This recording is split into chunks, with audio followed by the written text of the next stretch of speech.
Hi everyone, welcome back. Yeah, that's not gone yet, but it will be soon. Today, I'm going to try to make my life a little bit easier.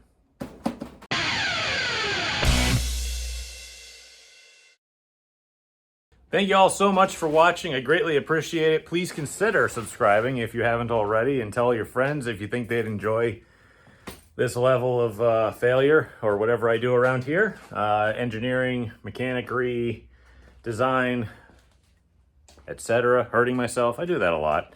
But this week, I bought some things that might make my life a little bit easier.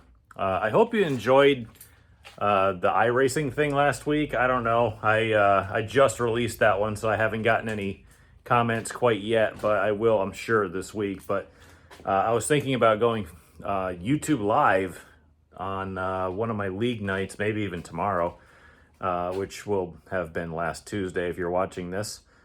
And I was thinking about broadcasting those just for funsies. You know, if you guys want to watch some racing from my perspective, whatever gets us through the winter, right? Whatever gets the boredom out. But I went to Harbor Freight, and usually people say, oh no, what'd you do that for? Well, look, I live by Harbor Freight, okay? Yeah, I've got Milwaukee tools. Yeah, I've got nice stuff. But if you're a do-it-yourselfer like I am, and you're going to try to do this type of thing, or hot rods, or whatever project you want to do, even home projects, you know, it's fine. They don't pay me any money.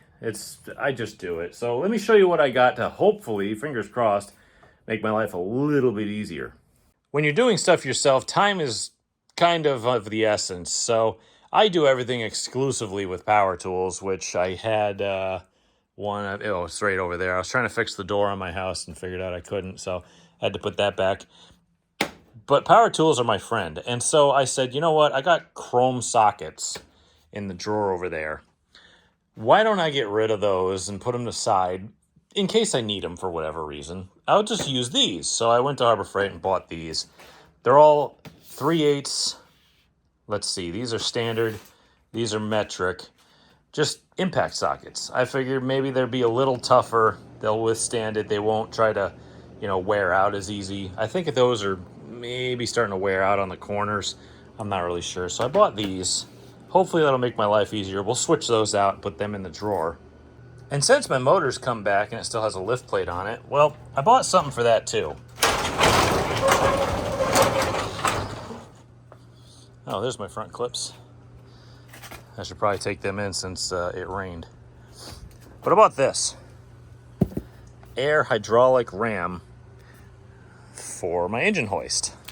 Now I'm probably going to have to start covering it up outside because I just leave it outside like I have any room for it in here, to be fair. So I'm going to swap this over and probably give her a run, see what happens. Now, since I have no concrete pad out here to really help with moving this thing around when I'm trying to pull motors out, I was thinking about putting bigger casters on to try to navigate these rough edges a little bit better, but then I figured out it would be $100 worth of casters, and I'm like, is that really going to save me? No, probably not. Maybe I should just save up and get the floor finished and have a little pad made outside with drainage.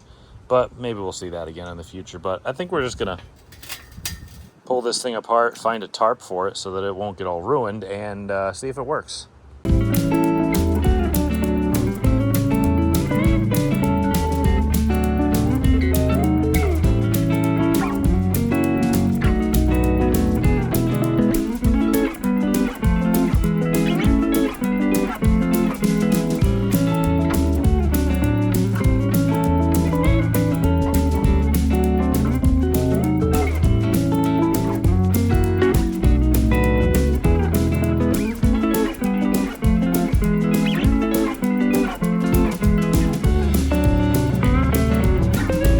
What better way to test this thing than picking up the motor? See, this is why I need bigger casters or a concrete pad, or, maybe make it big on YouTube and actually be able to rent my own garage or buy a new one. Oh well.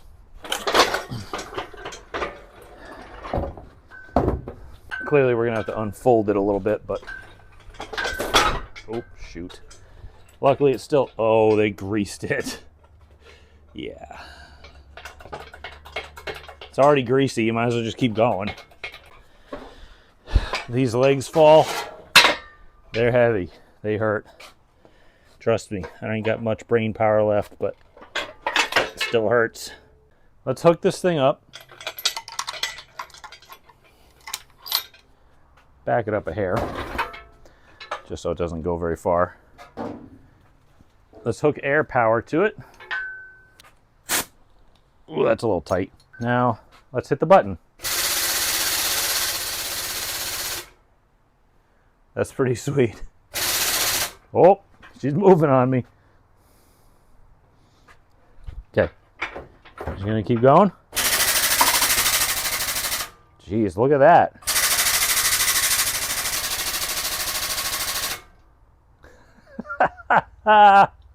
That is gonna make my life so much better.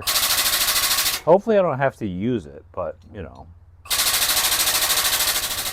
All right, before any danger or any death occurs, let's just put it back. Oh, she goes back nice and smooth. Nice and easy. And touchdown. That's cool, isn't it? Look at this. We're becoming an actual garage.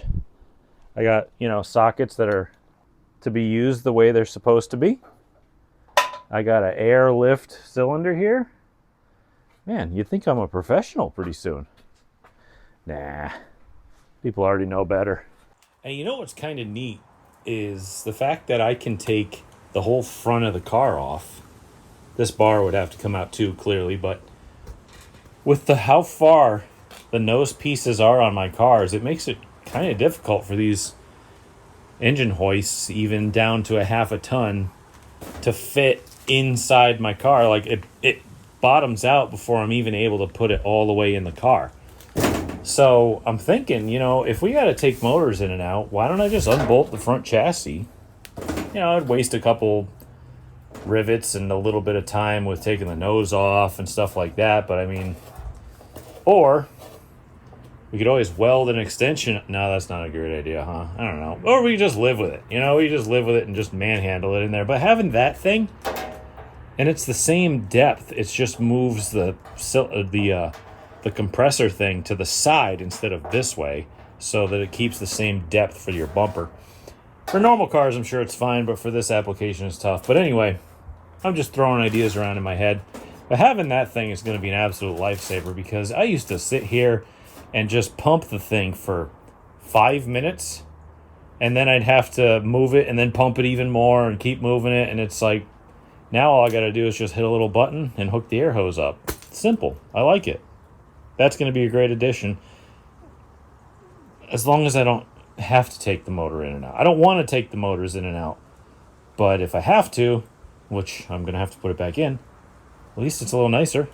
Now, since I've got that all figured out and I've got some new tools, we're going to have to start working on the body, because what I want to do is I want to have this car at least as done as possible before next season, even shoot before the winter if I can. You know, next spring, what I'd love to do is even if we get it painted before then, I don't care.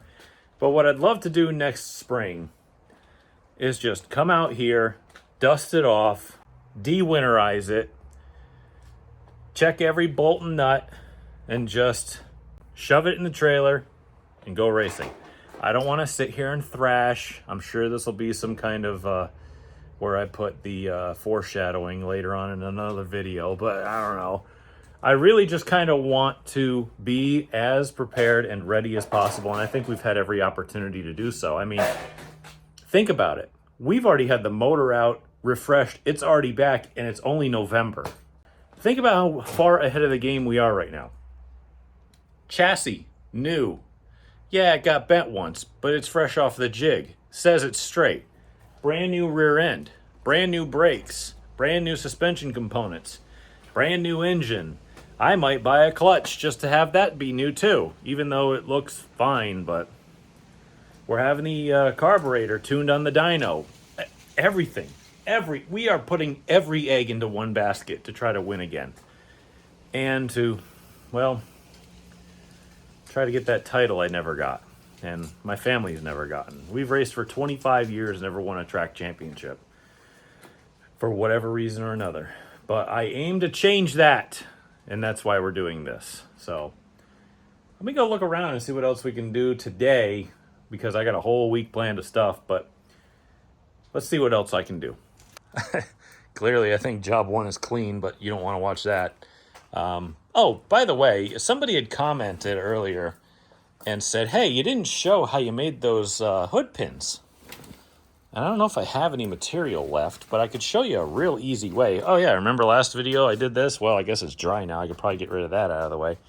Well, here's some of what I did for the hood pins, if you wanted to know. This is solid aluminum rod, 1/2-inch diameter. And what I did was I just took an old hood pin like this one, and I checked out the size. I made mine a little bit longer, you know, and then I threaded about 3/4 of it and left the top end smooth like this, right? And then I took it and I stuck it in a drill because it's got this big flat edge here. And then I ran it on my grinding wheel. I spun the drill and I kind of shaped it on the grinding wheel until it was rounded just like the hood pin is, like that. See? That's how it came out. Then I stuck it in the vise, not with the thread side, and I drilled a hole in it, and I kind of chamfered the edges so that a hood pin could get in there pretty easy. And like I said, you can thread these to whatever the heck you want if you're making them. You can thread it to 1/2-inch by, I think it's 24, I don't remember, whatever the fine thread common 1/2-inch is. Or you could do like I did and just make it 1/2 by 13, which is just like a standard 1/2-inch bolt. What you could also do is this. You can cheat. You can buy these bolts, just grade whatever junk bolts from your hardware store. Make sure they have a bit of a shoulder here, right? Cut the head off to whatever the length is. I usually cut it off to about, you know, like that. So it looks like that. Stick it in the drill, do the rounding thing, drill the hole through it, and then you've got a hood pin. Simple. I wish I'd showed you that, because then that would have been something else you guys could do yourself instead of paying out the nose for it. The threaded or these solid rods are cheap. I mean, you go to any hardware store, Tractor Supply, Lowe's, Home Depot, Ace, Menards, whatever you have in your area, and they likely have that kind of thing. So you can do that at home pretty easy. Just basic hand tools. I mean, I use just a tap and die set from Pittsburgh, Harbor Freight. That's all I did. And in order to affix them to the chassis, you can weld a washer to where you need to. And if you need to have a flat surface, you can just cut that washer down and then weld it to a flat surface, or you can bolt it through something. Then you can just use 2 nuts on either side. You could weld a nut to the side, which is what I did. I just welded a 1/2-inch nut to whatever I was working on and just threaded the threaded rod through that. And it was simple. So hopefully that clears up a little bit from the last video. So, right, I gotta clean up so I can figure out what to do next. So I figured out what we should do. We really gotta get to work on this, the body. It's still on the car. Well, a quarter of it still. We got the doors and fenders still on, but I needed that for the front end. You know the deal. I can't really do anything though, because technically I don't have the nose and tail pieces in, because I bought new ones. I'm gonna need new ones because I've been using recycled stuff for a while, except for the nose. I think somebody gave me a really good deal on that one. I think Dougie gave me a really good deal on that nose. So I was using it. I think I'll just give it to my brother. He needs a new one. But we can't do anything until the nose and tail piece come in. Like I said, I got other pieces coming. We're gonna make a few pieces as well. Like I think we're gonna make the lower rocker panels, which will be fun. And I can use some more tools that I'm using for building the front fenders, which I'm looking down these front fenders and they are awful. So that'll be nice to have a nice clean set of front fenders. But anyway, the reason I don't have those things is because, well, I ordered them yesterday and it's a holiday weekend. It is, I believe today is Veterans Day. and it's like 70 degrees outside, which is fantastic weather. I ain't ever going to complain about that. And what I also won't complain about are you guys, veterans. I appreciate every single one of you more than you could possibly imagine. I've got a family full of veterans. I got friends who are veterans, and you know what? I know it's really kind of cliche and silly to say, but I wouldn't have anything here. I wouldn't have this race car. I wouldn't be happy if it wasn't for your sacrifices and your efforts. And I think a lot of people owe a very big debt of gratitude to every single one of you. And all I can really say is thank you. And I hope that my videos have brought all of you who watch at least a little bit of enjoyment over the years. And I'll continue to do so. So thank you guys again. I appreciate you guys so much. So as the sun goes down, I just got to thinking to myself, I'm like, what am I doing? I literally didn't do anything like I said I was going to do. I just kind of said, oh, a squirrel. And I found a bunch of carburetor parts laying around. And I'm like, I just kind of feel like dinking with this. So what I was doing was just kind of playing around. I found all these parts and I figured out, I'm like, wow, I still have more. And wait, I got even more. And it's like, I wonder if I could just go ahead and make a backup carburetor. I know I got mine out, getting work done and stuff. And I say, you know what? Maybe I'll want a backup just in case. What if something breaks? What if something happens and I need something, This is just kind of the mindset that I have. I said, hey, I've always want to be prepared. So I grabbed all the parts that I have and I made a new bowl, and it's got a little bit bigger accelerator pump on it. It's the 50cc instead of the 30, but I'm like, well, it's what I got. That's fine. I got the old float in here because, well, I think it might be okay, but it might not be. This is my old metering block that has a pin broken off it. I thought it was leaking, but it might not be the problem after all.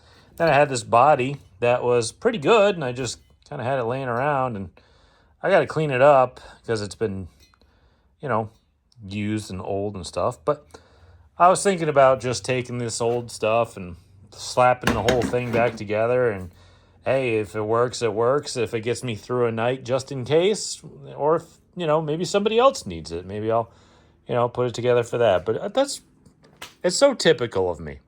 At this part of the season, I really have no deadline because, well, I'm still waiting on parts. It's only November. We have I forget how many they said. It was like 165 days until we go green again at Stafford. And I can spend time out here just putting stuff together. It's really not a big deal. If you lose focus and you start just working on something, that doesn't hurt either. It's fine as long as you're doing something. But it's just typical me, just, hey, find something to do and do it. And if you didn't feel like drilling rivets today, you got all the rest of the week to do that. So that's kind of what I've been working on. I think I'm probably just going to screw around on this until I figure out that I don't have all the parts I need and I still have to order stuff off eBay. And then I'm going to go in and I think I'll probably be back tomorrow. It's been a few days. I got really bogged down yesterday just trying to find sheet metal. It was so easy before COVID, I guess. I could just go get sheet metal anywhere, There's a couple metal places around where I live that's like, I don't know, 20 minutes away. It's not really long, it's not far. It was really easy. I used to just drive there and say, hey, I need, 4 sheets of whatever the legal, I think it was 22 gauge sheet metal or whatever. That was back in the day. So I used to just drive over there and be like, I need this. They say, all right, here, it's this much. Go drive around back and pick it up. That's it. That's how easy it was. Last time I needed it, I drove to the same place. They said, we don't got none. Okay.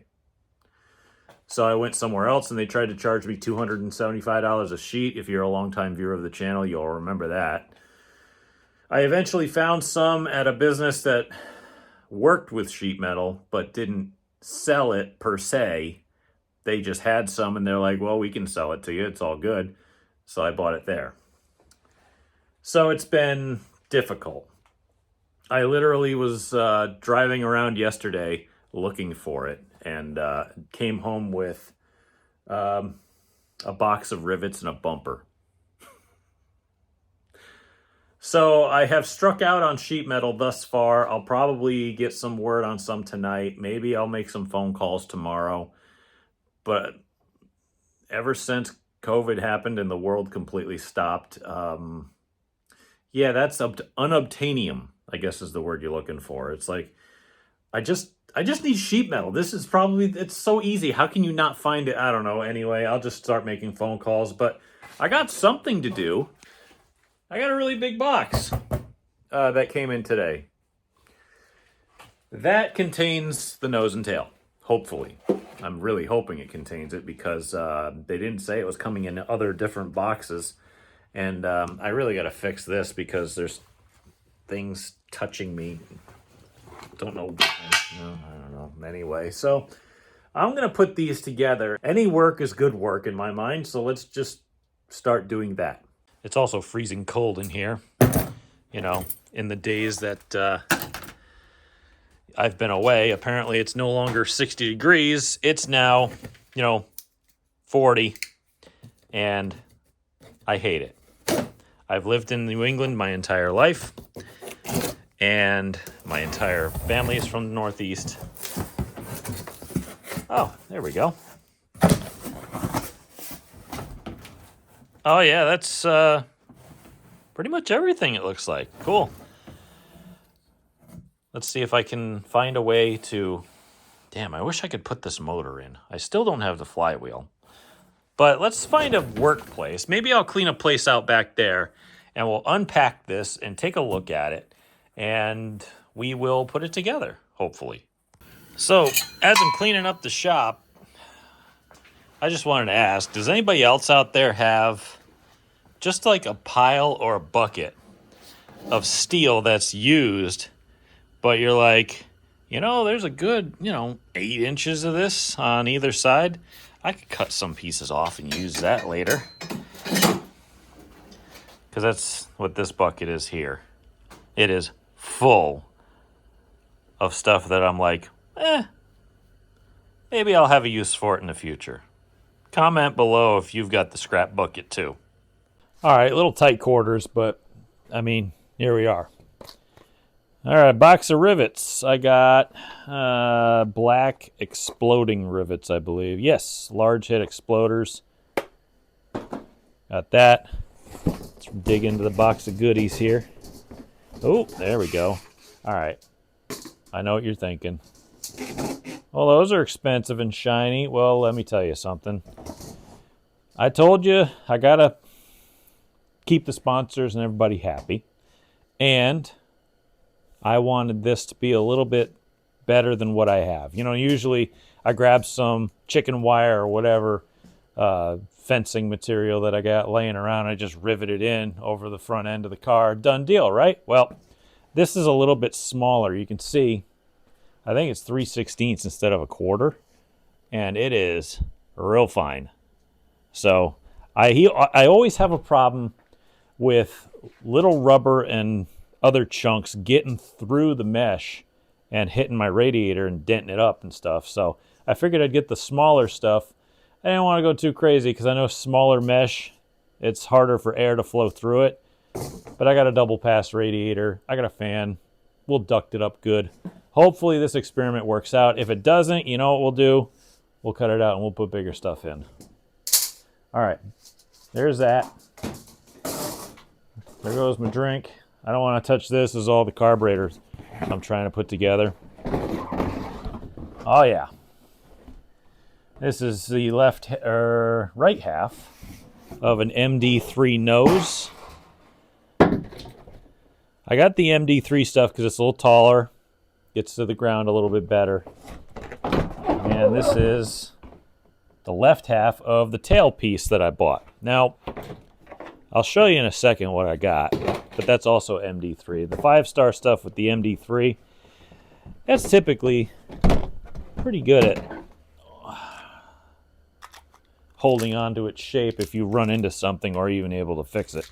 I got one of them little nose skirts as well because I might want to seal the nose off, maybe even make it a little stiffer. That does a pretty good job at it. I don't like that they roll it up when they package it because, whatever, we'll figure it out. All right, I got the same color because why wouldn't I? Get. That's blown open, but that's okay.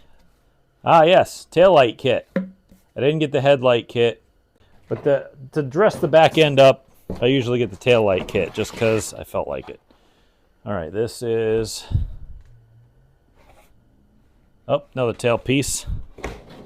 You're probably saying, that don't look like a Monte Carlo. Yeah, I know, we'll get to it. I'm just trying to get rid of the box. All right, here's the other front nose piece. We can put these together, that'd be cool. And then I got this cardboard. Probably make myself a nice redneck creeper out of that. But, all right. I like how these fold together too. This one's got the flange on the back and it comes together like that.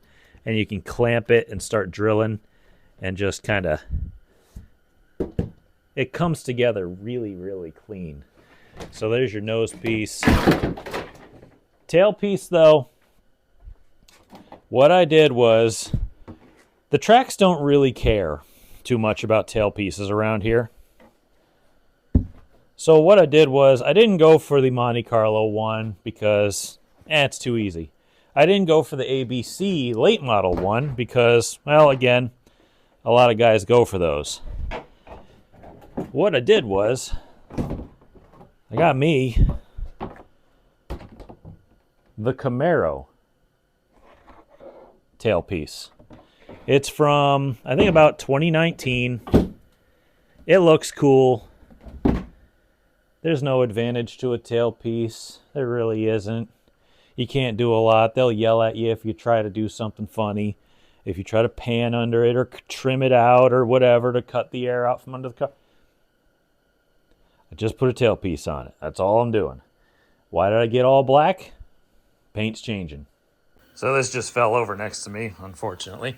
It's okay. So I took that wear strip and I stuck it under because you saw that the way it works is it's got this little downturn here so it doesn't sit nice and flat like an ABC bumper. But it looks cool, doesn't it?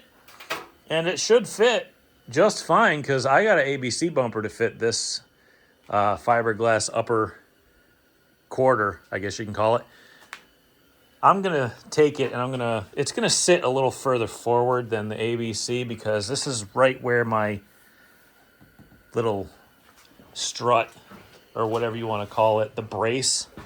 Yeah, the brace sits right here. You can see it. So I'm going to trim probably the back half of the body to fit that piece here. But then it comes out and it's going to jut like forward this way and come down like that. So I think I'm going to take this bad part out anyway. I'll probably end up just cutting it to fit this back bumper. So it's hammered anyway. I mean, look at how many times it's been drilled and re-drilled and smashed into the wall. Totally not my fault. So we'll get this trimmed off and cut, and it should fit this back bumper assembly pretty well. I also bought keen-eyed observers will notice that I bought this prefab rear bumper. I believe this was meant for an ABC rear bumper cover, if I can crawl back over this thing. And let's see. Yeah, it was 48 bucks. I figured when you factor in the cost of the piping and doing it wrong and all the rest of the stuff like I did on the front nose bar, well, check it out. That's touching. That's touching. Good enough. I figured, save myself a little bit of headache. Just buy a pre-made one. Because late model bumper cover. Easy enough. So instead of me having to do that, yeah, I know it's a little bit thinner wall. It's 1 3/4 by 0.65. I think the rest of the stuff that I have is 0.80. No, it's 0.95 actually. Yeah, it's 0.95 wall because I bought cage material. But the reason I don't really build the rear bumpers as heavy as I build the front bumpers is because of this. I don't use the rear bumper. Other people use the rear bumper. I use the front bumper. That's why I build it stronger. Let's put them together. I'll show you how I rivet these. I'll actually do this in real time if you want, because to be fair, I did lose a few days this week, and I haven't really been showing people how I do stuff, and maybe my technique will be a little bit more beneficial to people who don't know what they're doing, or maybe somebody who's doing something will point out me doing something wrong. I'll take that into account. Maybe somebody will find a new way to do the way they build things. I don't know. Can't hurt, right? So instead of me just throwing things on time lapse and maybe not showing everything that I do, let's show you. So I didn't realize, but apparently I already had a whole bag of rivets. So I know there's a lot of people who watch my channel who don't own race cars, or who might be new to owning race cars, and for that, good. I'm glad you're here. I'm glad you're doing it. It's really difficult. It's the hardest thing I've ever done in my life for a hobby. Let's qualify that right now, because there's a lot more harder things that I've done. But you might have heard of, oh, I'm going to use pop rivets. Well, this is a very common thing for short track racers. Some people use Zeus fasteners for specific things, which we'll get into in a whole different discussion. But for doing body stuff like this, especially a street stock, even late models, pop rivets, usually. There's two kinds that you could use. Well, actually, there's more than one kind, or more than two kinds, I should say. There are, and I'm trying to dig them out right now. Your typical size for doing body stuff, if you're willing to not gamble on things, is 3/16. Some people may use really small rivets, try to keep the air straight over the car. Maybe they won't use a lot of rivets. Maybe they'll use very small rivets because they want to keep the aero washed down as much as they can. But you're talking about people with like super late models. This is not that. What you'd use for that would be something like this. Yeah, it's 3/16, but it's a very small head. We're not doing that. What we're going to be using is 3/16 large head, more surface area. Why? Because we need to be able to grab as much area as possible to hold everything together. Now, I'm using an exploding rivet, and what an exploding rivet is it has these, it's a little bit longer, right? But it has these notches cut into the rivet. I don't know if you can see this, but maybe I'll come and show you. It's got these little notches. See that? Some of them actually will peel, and like a banana peel outwards. Don't buy those. Buy the folding rivets. These are folding rivets. See how they got the slots cut into them? For demonstration purposes, what I'll do is I'll actually pop one of these just so you can see what it does. And what I have is I have an air riveter. You can get hand riveters for these exploding ones. They actually work just fine. You can see how that expands outward. That's how it grabs on. And when it grabs completely closed, it kind of looks like that. All right? So, that being said, when you're doing a bumper cover like this, you got to get it together in the cleanest fashion possible. And how I do that is these clamps. Basically, and I hate taking them off because I already did it. These types of clamps. You can use flat jaw clamps, you can use anything, but they're kind of a vice grip. They'll hold it on there. I just got to line this back up. So you line the body lines back up as best you can. I should grab another one and put it there eventually. But for now, what I'm going to do is take my drill. The bit I'm using is 3/16 as well. It's the same size as the drill bit. What it's going to do is it's going to offer a very tight fit, and that's what you want. You don't want a rivet to be flopping around in a hole too much. So I am going to drill a hole up here, right where that clamp is. Take my exploding pop rivet, put it through that hole, and then expand it. This obviously will do it by air. You can do it by hand, doesn't matter. But this way gets the job done much faster. So I'm going to move this down here to get the body line correct. Put another one in the middle.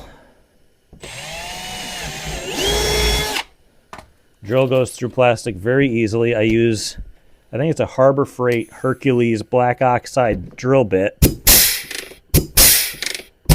It will take a few pumps, clearly.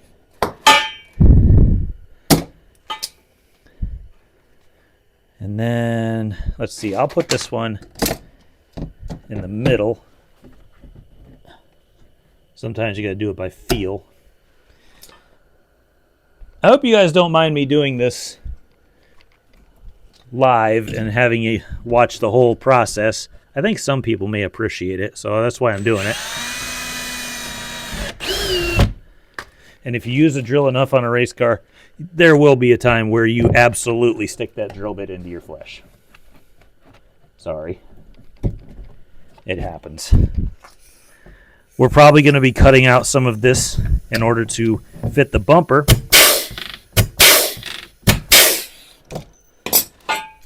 But there you go. Now we can take all those clamps off, which we've already done.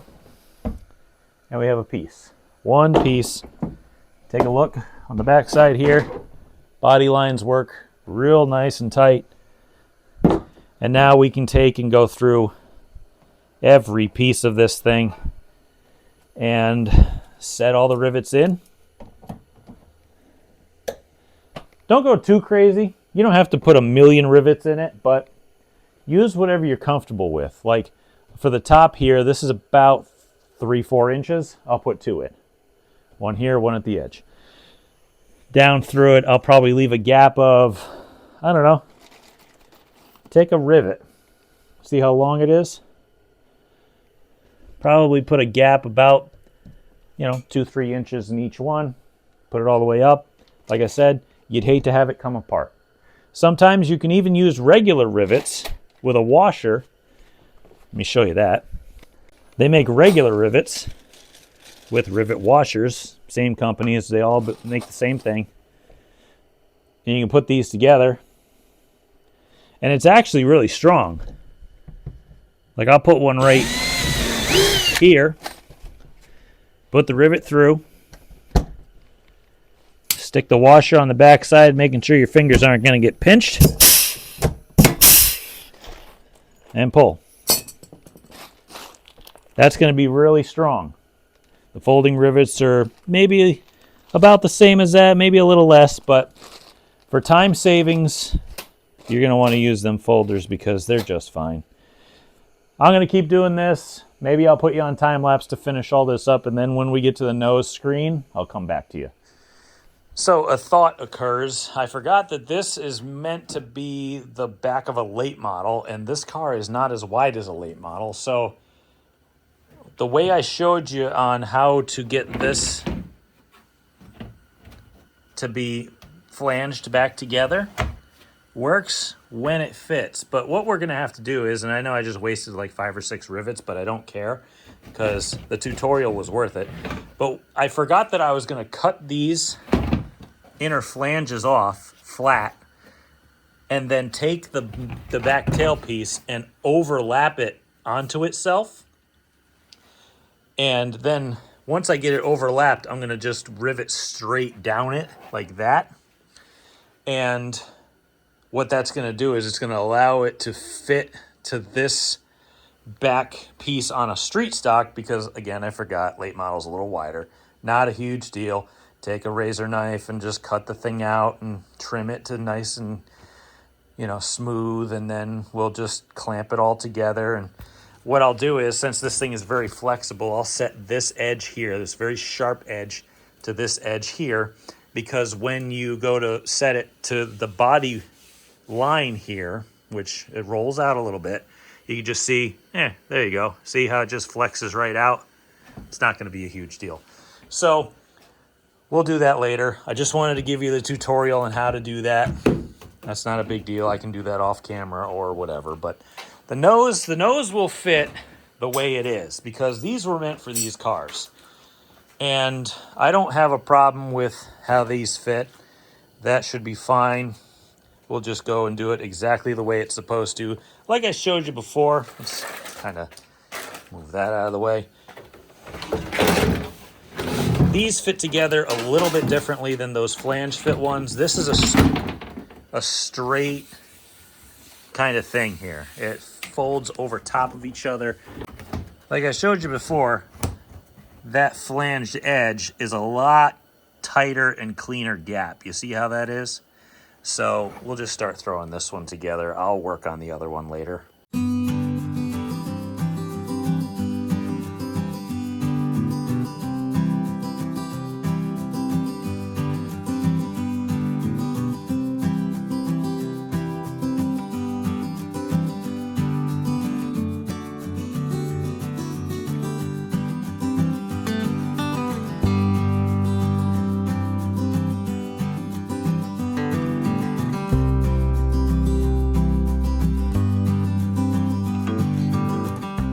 Now comes the not so fun part. Fitting these.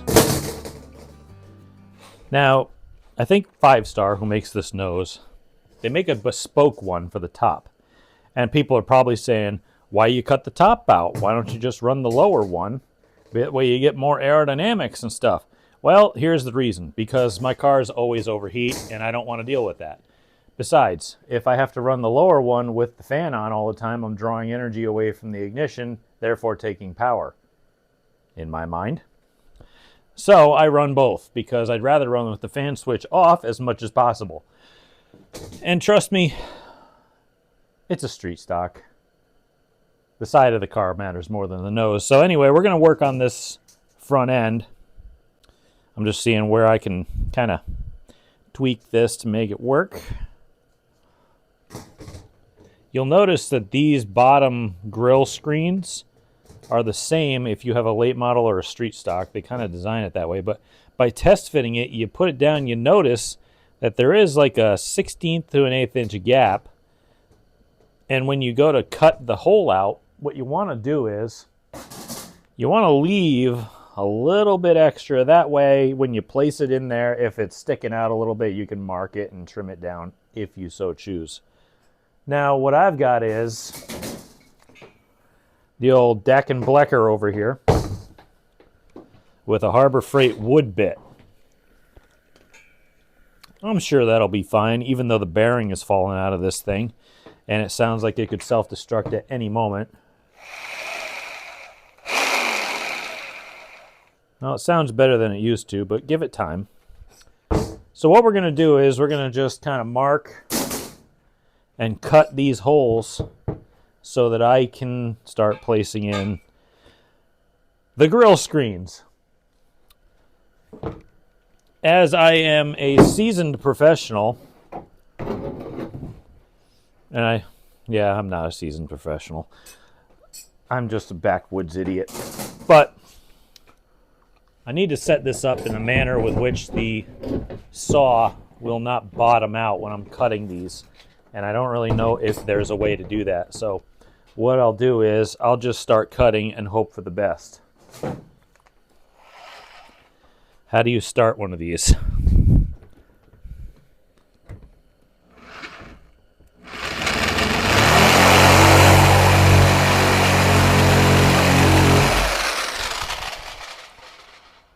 That ain't a great way. Why don't we try it another way? Maybe the more intelligent way.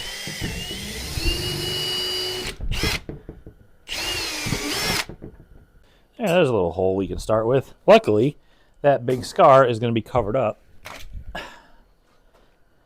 by the grille screen. Now I've got a 10-point wood bit.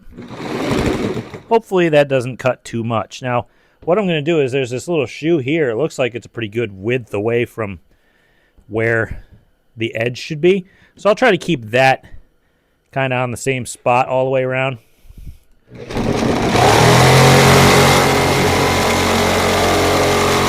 Wow, I cut that thing really wide. That's okay. There's the bearing. Yeah, this is a real pain.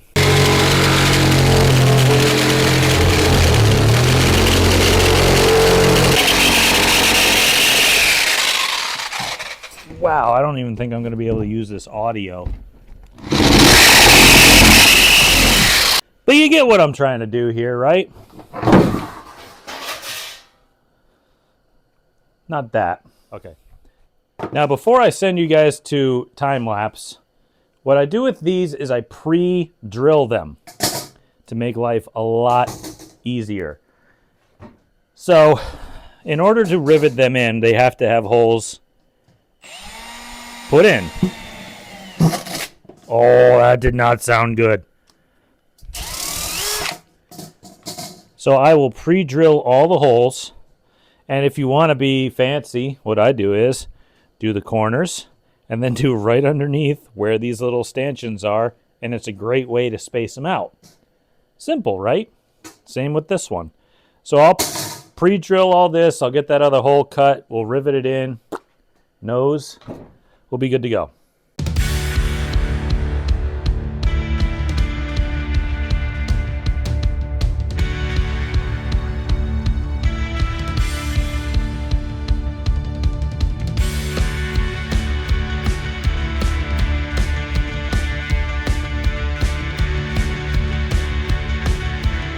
What do you think?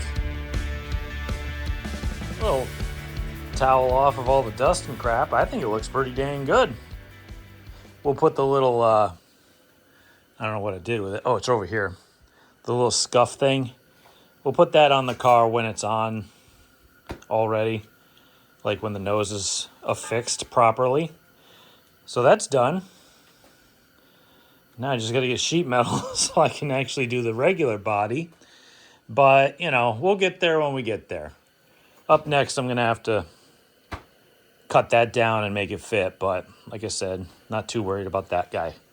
I also just realized that the bumper I bought is now going to be a little too wide. So, I guess we'll be knocking her in half and welding a little sleeve in there just to shorten her up. But, you know what? Whatever. I got a spare half-inch, or no, inch and a half, right? Inch and a half on the inside. Yeah, I got spare inch and a half pieces in the old spare bucket on the other side of the car, so I'm not too worried about that.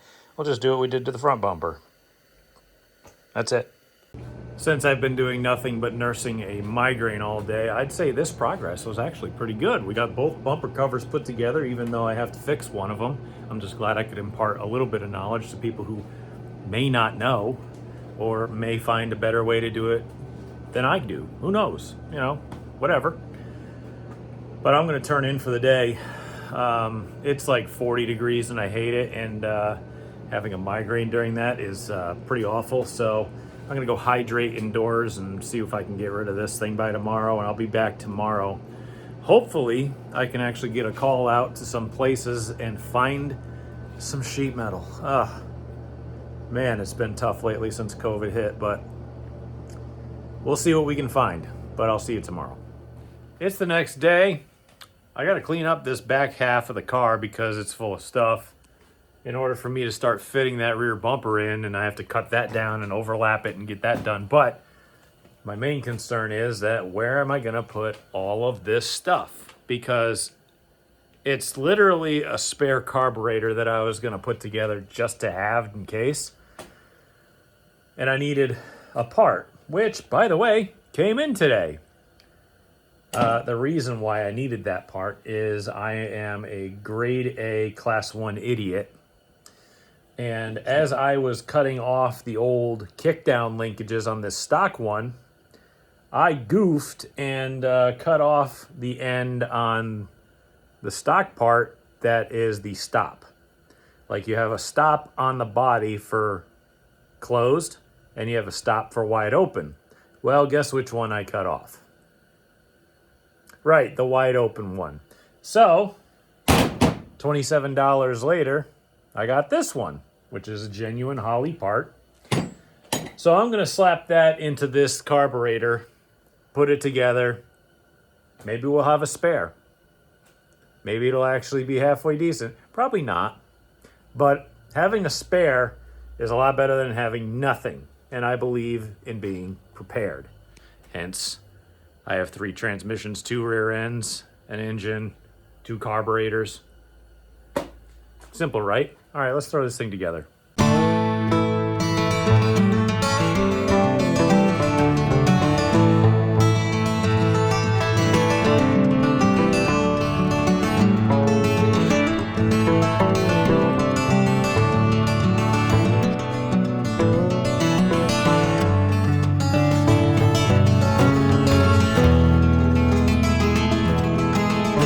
It's always good to write down what you need. Apparently we're short 2 bolts here. I'm gonna go check the other garage, see if we got a stash of these, but who knows. But it went together really, really well. I did put some epoxy in the old choke lever hole.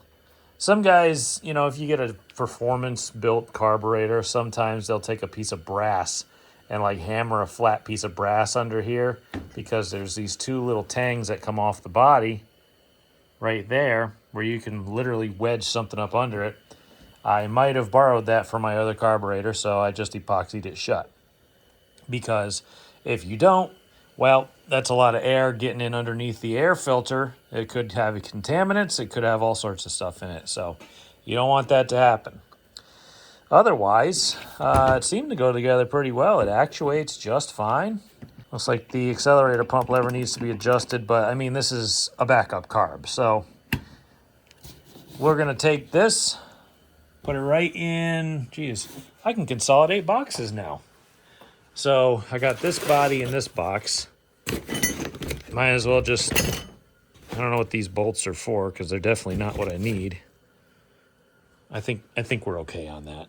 I don't think we have to worry about that too much. Oh, my elbow doesn't work. Okay. I'll use 2 hands because my left elbow doesn't work and I can't grab things anymore. And we'll get this back cleaned off and we'll actually be able to do the rest of the work that we need to do. Well, it's mostly cleaned off. So now what I got to do is figure out how I'm going to bring this together. It needs to be about, give or take, 4 inches or so.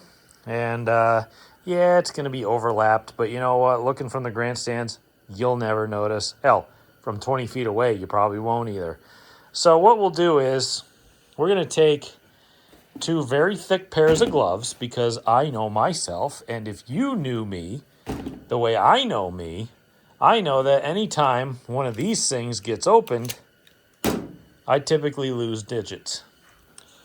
Well, not really, but it comes close. So I'm going to try using a razor knife and just kind of scoring that flange until I can peel it off.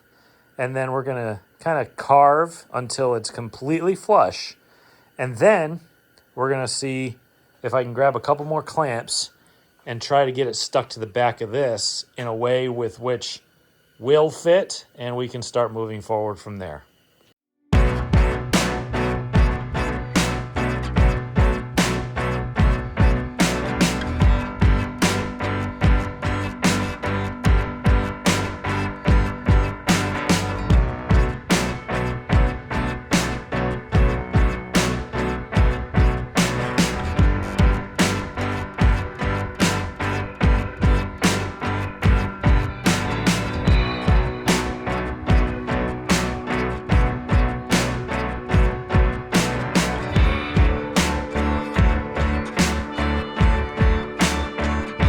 Yeah, it looks a little rough still, clearly, but it's going to pull out. See how flexible this stuff is? That's why I like these MD3 bumpers, because they take a beating, you can fix them easy, and they flex a lot, so you can really work with them. What I want to do is, well, you know what? Since I don't intend on ever having a factory-looking Monte Carlo type rear bumper on this car ever, I was thinking about, and since it's damaged pretty badly, I was thinking about tracing the line, because you can see the body line where it comes up, and it would go all the way up to wherever this one meets, and just kind of on the back edge of it, taking this off so that it flushes up to it like that. And then we could rivet onto something from there. I got a jack stand with a block holding the back up. You can see kind of my theory on, just maintaining the body lines and overlapping it. It doesn't look great right now, but, a little heat gun and some rivets will pull it back together, and it should be fine. Again, if you want something that really fits one of these types of bodies perfectly, buy the factory looking stuff. But we wanted to be clever and do something different. I'm going to need to put something here because I didn't like how it was sitting when I tried to bring it all the way forward. I'm going to bring this all the way open. When I had it flushed up against where the hood pins are, I didn't like it because it was way too close to the back end of the car. You could literally look under here and see chassis just poking out. And I'm like, there's nowhere to put the rear bumper. All the logistics were just not good. So I'm like, why don't we just bring it back? When we go to put the rear bumper in, obviously the mounts are going to be pointed upwards anyway because the chassis is like so low. I'm used to the chassis being a factory frame car. We would just hack them off there and just run a straight piece of frame all the way out. And then the bumpers would match right up. It'd be no problem. But here, you're building a box, and the tubing goes up like that, and then you got to build your rear bumper off of that. So you got tubing going at an angle. So I don't like that, but what other choice do we really have? So that means I got to cut this bar down to get it to fit. But anyway, at least you get the idea of what we're going to accomplish here. For the front, well, we need to have the body on the car. And I could at least hang the front nose kind of like this one. Let me show you. I forgot the nose piece front frame rail section isn't installed, but it's the same way. It's got a big bar that goes from here all the way over to there. I set the nose on that bar and clamp it. And when I go to build new fenders, that bar is going to be my post and my reference point for where it's going to end. So I could build the fenders off of that post, and then everything is just going to kind of fall together because doors are straight, quarters are straight. Everything is going to match right up. If I just take the template off here, it's going to match fine. So hopefully, fingers crossed, everything falls together the way it should. Unfortunately, guys, in the past few weeks, you know the deal. I have not been able to really get out here a hell of a lot, especially with what's going on behind the scenes that really nobody needs to worry about. It's just kind of normal life stuff and nothing really serious. It's just a little bit time consuming, that's all. So I'm going to ditch for tonight. We did get a bunch of stuff done, though. We got that rear bumper cover cleaned up. And by the way, I didn't show you the rib that I left in it. See, when I cut it apart in order to make the bumper cover slide over itself, I said, yeah, why don't I just leave that rib in there and it'll retain shape? Well, there it is, The bumper cover can slide over itself. And it's going to be a little bit more rigid than if I just kind of left it like that.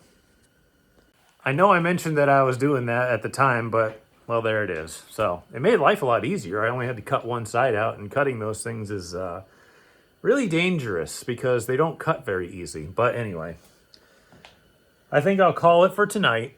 I got at least one more day to work on it. And hopefully we can at least get that patch panel made. Maybe we'll throw the front frame section back on and start eyeballing what we're going to do with that. We can't put the nose on yet. I really do want to get the motor in before we do that. Next video, I think we're going to be on the hunt for some sheet metal, but we'll worry about that then. Until then, though, see you tomorrow. Okay. Well, so I just get home from work, and my wife is like, hey, car's running like poop. I'm like, okay, how much like poop? Well, it turns out it's down a cylinder. And I'm like, oh, that's great. Huh, and this light does not fit, apparently. Let's see if it even works. But this is why I usually can't get things done on the race car is, well, in life you got other obligations going on. Therefore, they kind of take precedent. I mean, this is, in all honesty, the nicest car that we have. Kind of needs it for going around town, doing stuff with the kid, picking up things, going to, you know, work. So, I'm going to spend the rest of the light left in the day fixing a bad coil and replacing all the rest of them, as well as the spark plugs, because, well, this thing has 110,000 miles on it, and I've never done that. They're iridium plugs. Car still runs. So I'm going to do that, and then maybe we'll have time to get back in the garage.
I hate modern cars.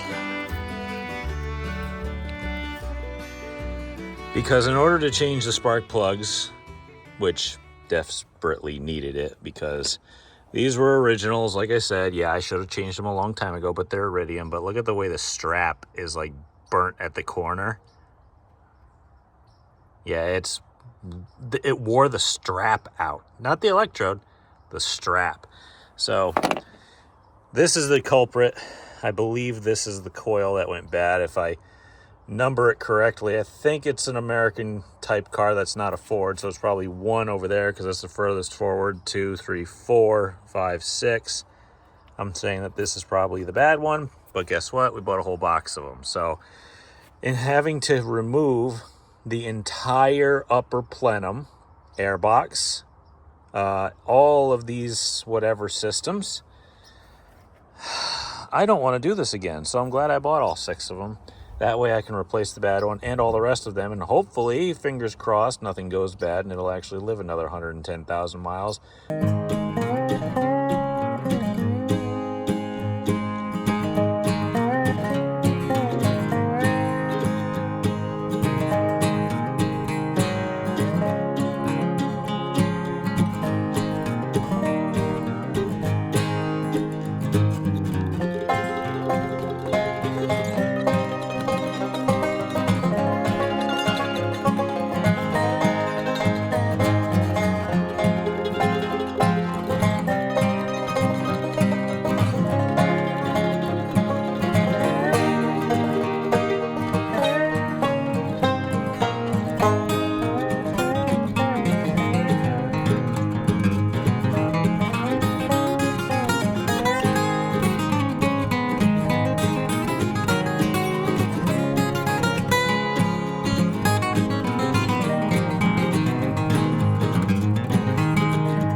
tools away.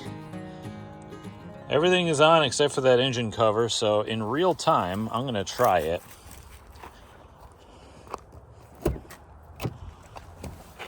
I forgot to disconnect the battery.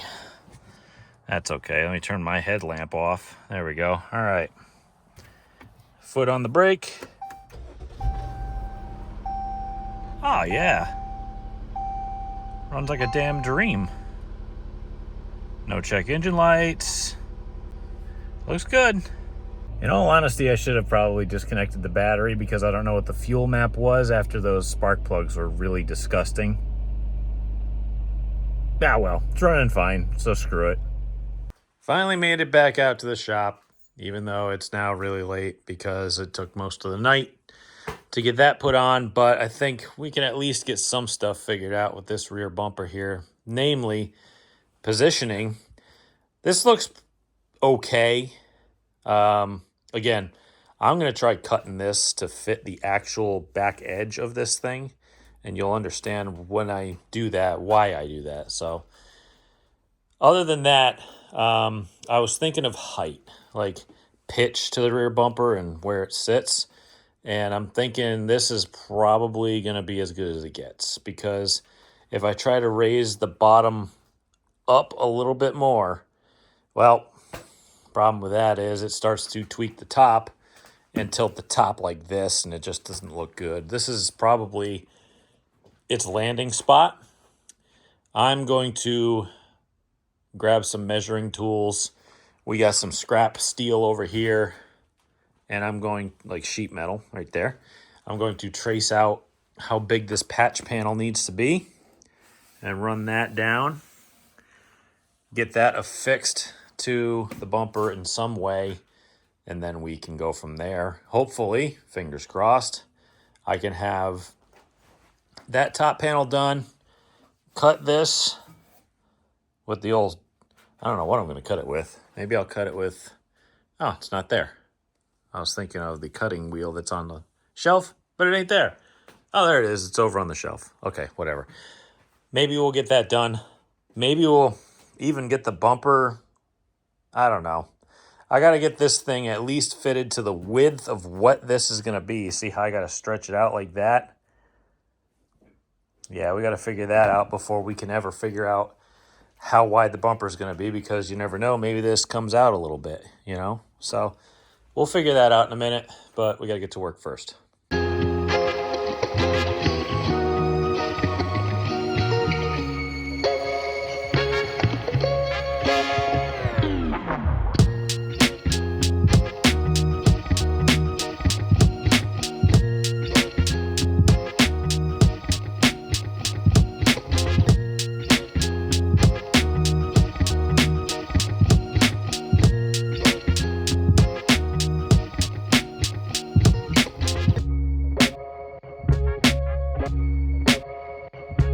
I had apprehension going into this to cutting the fiberglass on the back of this car, but you know what?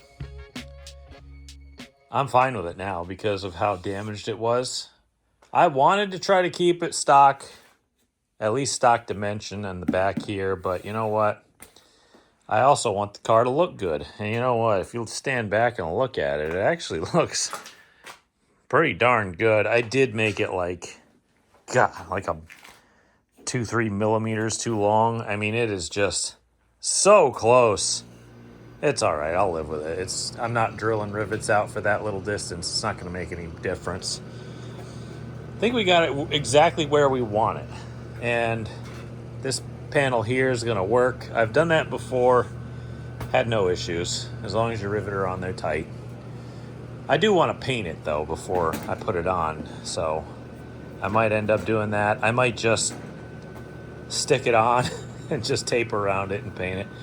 I don't really know yet. Depends on what I feel like doing, but like I said before, the overlap really worked well. You can barely tell. I mean, except for all this dust that's static. Ah, son of a biscuit. Apparently a rivet stem. Kinda. Ouch. Always check for your rivet stems, apparently. These usually pull out nice and clean. This one just, that was a razor blade. Dang. It's not too bad. Anyway, usually I have gloves on, but yeah, you see how this dust just kind of comes off. It looks a little better, but that's okay. So it's just staticky, and all that fiberglass dust does that. See?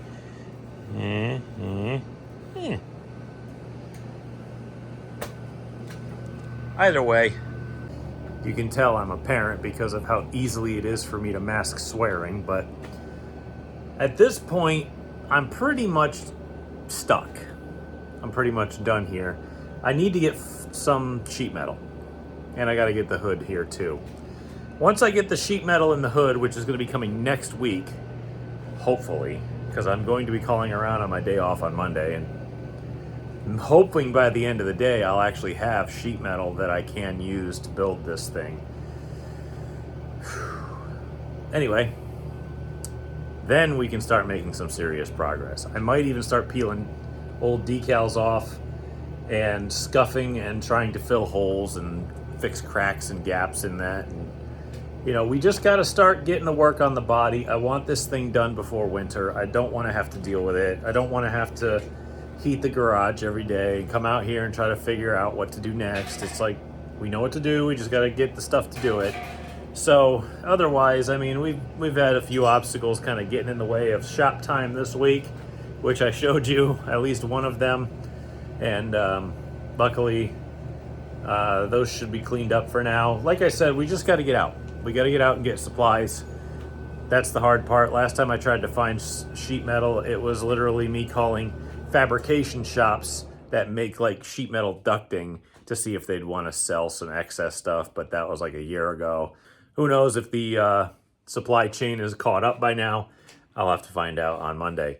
But that's typically when this video is going to be coming out. But I do appreciate every single one of you hanging in there with me, especially through the low points like this. I mean, man, it kind of stinks that the off season hit us right when the new car got finished, and then we wrecked it. And it's like, I mean, yeah, we got content, but do I really want that kind of content? That's not really what I wanted.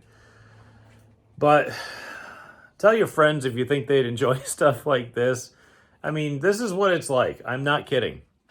This is what it's like to own a race car. It really is. This is a lot of boring labor, a lot of tedious stuff, and a lot of just you thinking to yourself a lot, you know, and what goes into this type of stuff. And it is grueling, and it is difficult. It is very tedious and arduous, and you'll spend a lot of nights alone unless you got a lot of really good help, and then you'll both spend it alone, I guess. I don't know. But anyway, thank you all again. I greatly appreciate it. If you haven't subscribed, please consider doing so. I'm not asking for nothing from you. I don't want no money. I just want it from Google because they're a multi-billion-dollar corporation who uses my intellectual property to sell ads. Therefore, they're going to pay me for it, which is nice that they're finally doing that. Anyway, fingers crossed that we get some good news for next week and that we can actually start the fabrication of the body on this thing. But until next time, thank you all for watching.